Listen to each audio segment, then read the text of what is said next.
শুভ সন্ধ্যা বন্ধুরা। এটা হলো পঞ্চমীর সন্ধ্যাবেলা। আমি ও আমার মা টোটো করে বেরিয়ে পড়লাম ঠাকুর দেখতে।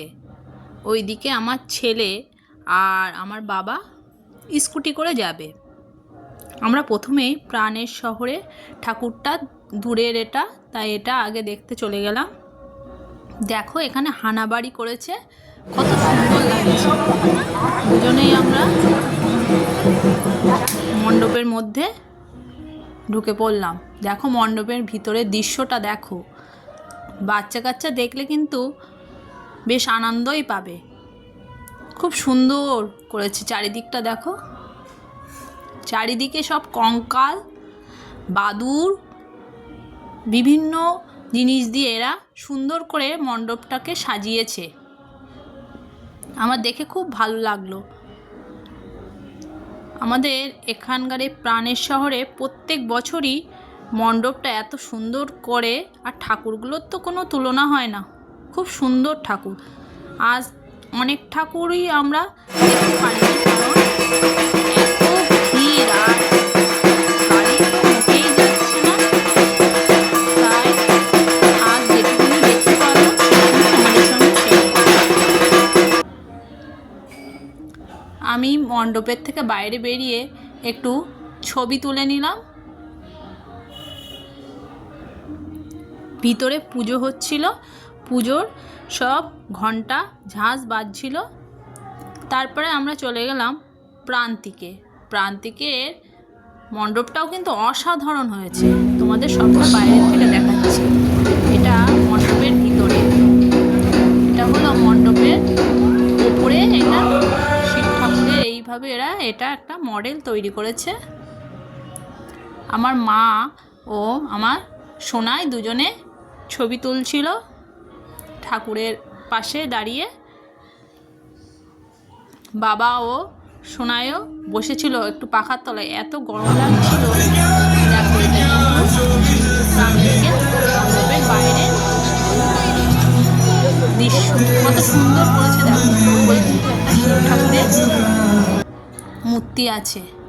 আর মা আর সোনাই বায়না করলো যে মা, দিদা আমাকে একটা খেলনা কিনে দাও। তাই আমার মা আবার চলে গেল সোনাইয়ের জন্য খেলনা কিনতে। আমি মণ্ডপের সামনে কটা ছবিও তুলে নিলাম। এটা হলো পরের দিনে, এটা হলো ষষ্ঠী। তাই সকাল সকাল, আমি তো বাপের বাড়ি এসেছি, তাই মা বলল একটু পুজোটা কর মানা। তাই পুজোটা সকাল সকাল করে নিলাম ঠাকুর ঘরে গিয়ে।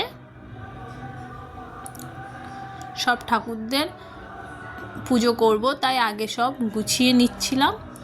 গুছিয়ে নিয়ে তারপরে পুজোটা করে নেব। তারপরে আমি চলে আসলাম নিচে, আমাদের ঠাকুর ঘরটা ওপরে। আমি নিচে আসলাম, এসে মার আজকে ষষ্ঠী, আমিও ষষ্ঠী করব দুজনে, তাই সব তরকারিগুলো কেটে নিলাম। আজকে লুচি হবে, আর লুচির সঙ্গে যে তরকারিগুলো রান্না করবে সেগুলোই সব মাকে কেটে কুটে গুছিয়ে দিচ্ছিলাম। মা এদিকে রান্নাটা বসিয়ে দিল। একে একে মা রান্নাগুলো তাড়াতাড়ি করে নিচ্ছে। আমাদের দুজনেরই কিন্তু চান্দান কমপ্লিট, তাই মা এসে রান্নাটা তাড়াতাড়ি করে বসিয়ে দিল। দুদিকে একসাথে বসিয়ে দিলে মা? হ্যাঁ, এক সাইডে আম দিলাম, আমি চাটনি করবো, আর এক সাইডে বেগুন ভেজে নেবো। বেলা হয়ে গিয়েছে না, নাতিটা আমার চাই ওখানে থেকে এক্ষুনি খিদে পেয়ে যাবে ওখানে। বাবা আবার আমাকে একটা ডাব কেটে ডাবের জলটা দিল, বলল শরীর ঠান্ডা হবে, আজকে ষষ্ঠী করেছিস, জলটা খেয়ে নে। তাই আমি জলটা খেয়ে নিচ্ছিলাম। আর ডাবে কিন্তু খুব নরম নরম শ্বাস হয়েছে, সেই শ্বাসটাও চামচ দিয়ে তুলে খেয়ে নিলাম। তারপর পরে লুচি খাবো, কিন্তু আগে এটা একটু খেয়ে নিলাম। তারপর আমি মার ওইদিকে তরি তরকারিগুলো করছে, প্রায় কমপ্লিট। আমি এদিকে লুচিটা মাকে বেলে দিচ্ছি, মা আর ছেঁকে নেবে।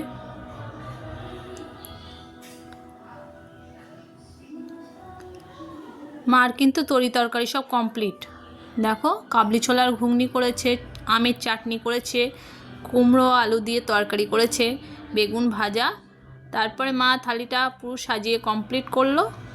এবার মিষ্টিও ছিল, শসা ছিল।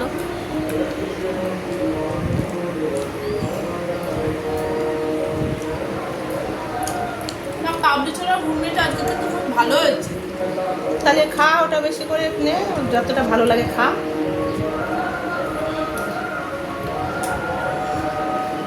কুমড়োটা কেমন হয়েছে? না, কুমড়ো খাইনি এখনো, খেয়ে দেখছি। ভালো হচ্ছে, মিষ্টি টিষ্টি সব ঠিক আছে। চাটনিটা লুচির সাথে ভালো লাগে। আমের চাটনি তো তুই পছন্দ করিস, ওই জন্য তো আমের চাটনি করলাম। এক এক করে খায়।